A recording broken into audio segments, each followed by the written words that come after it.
India's diplomacy is once again under the scanner.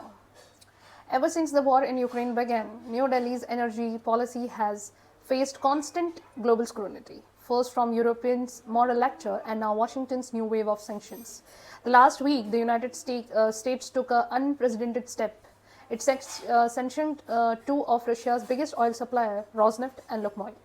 This is the first time the US has directly targeted Russian oil exporters, and it has sent shockwaves across global energy market. The immediate question is, will India stop buying Russian oil? The shorter answer, for now, as of now, no.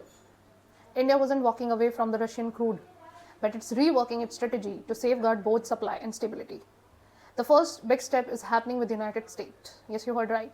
In September, India imported over 500,000 barrel American crude per day, the highest volume since 2022. And experts believe this trend will continue through November. Why the sudden urge? One possible reason is trade balance. You will recall former President Donald Trump recently imposed 50% tariff on Indian export. That move widened the trade gap between America and New Delhi.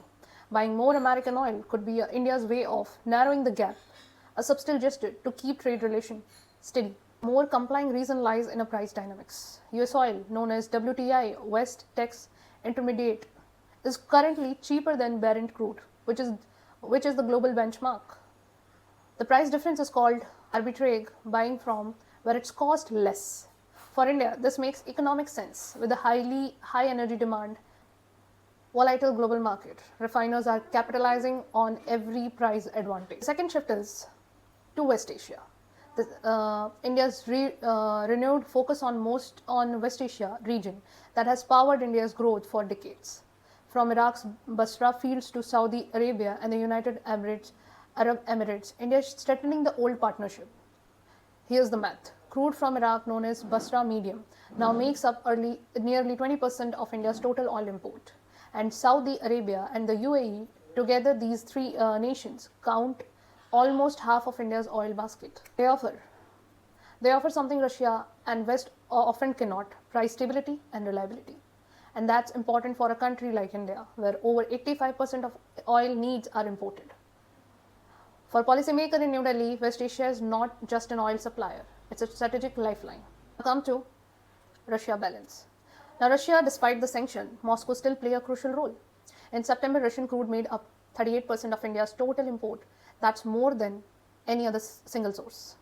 But after this latest sanction, India's refiners are taking a case-by-case approach. They are avoiding deals involving sanctioned entities, but continuing purchase where terms remain complaint.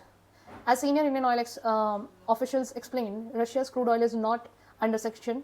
It's the entity, the supplying lines, shipping lines that are. And people who wants to buy Russian oil, they are trying to find a loophole in it. If a deal follows the rule, we'll continue buying.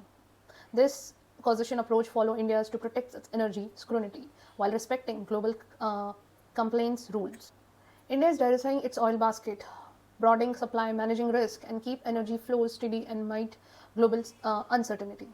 By increasing import from the USA, West Asia, and by taking a selective approach on Russia, New Delhi is showing a clear message to the world. India's energy policy will be guided by national interest, not by pressure or politics. This is India's new energy playbook. Flexible, firmly focused on securing the nation's future, one barrel at a time. I'm Rishika. This is the Unfiltered Talk with Rishika. See you in the next one. Jai Hind, Vande Mataram.